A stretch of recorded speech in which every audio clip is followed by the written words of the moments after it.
محکمہ انہار ویسٹرن بار ٹھینگی میں کرپشن کی بنیاد پر پائپ لگا کر پانی چوری کا سلسلہ نہ رک سکا۔ کرپٹ سب انجینئر آصف بھٹا مال بنانے میں مصروف۔ جویا نیوز نیٹ ورک پلس کے وہاڑی سے بیورو چیف معظم غفار جویا کی رپورٹ کے مطابق کسانوں سے رشوت لے کر کاشتکاروں کو پائپ لگا کر اور دیگر طریقوں سے پانی چوری کرنے کی کھلی چھٹی دے دی جاتی ہے۔ یہ سلسلہ ٹھینگی کے نواحی نہروں 7R 8R 9L 10L اور دیگر نہروں پر چلتا ہے۔ حال ہی میں 1500 سے 2000 روپے فی ایکڑ کے حساب سے کاشتکاروں سے باج ریکوری شروع کر دی گئی ہے۔ یہ رقم فی موگا 4 لاکھ روپے سے 6 لاکھ روپے جمع کر کے کرپٹ سب انجینئر محکمہ انہار ویسٹرن بار ٹھینگی آصف بھٹا کو دی جائے گی اور پھر اوپر تک کے تمام آفیسران میں حصے تقسیم کر لیے جائیں گے اور کاشتکاروں کو بڑے پائپ لگا کر پانی چوری کرنے کی کھلی چھٹی دے دی جائے گی، جس کی وجہ سے ڈیل کے کاشتکاروں کی حق تلفی ہوتی ہے۔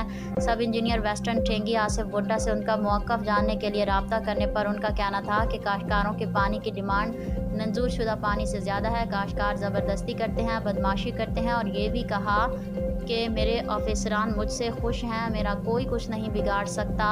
عوامی اور سماجی حلقوں نے وزیر اعلیٰ پنجاب مریم نواز، وزیر آبپاشی پنجاب، ایس ای انہار ساہیوال، ایس ای انہار ملتان اور چیف انجینئر انہار ملتان سے محکمہ انہار ٹھینگی میں رشوت کا بازار اور پانی چوری بند کرنے اور کرپٹ آفیسران کے خلاف کارروائی کا مطالبہ کیا ہے۔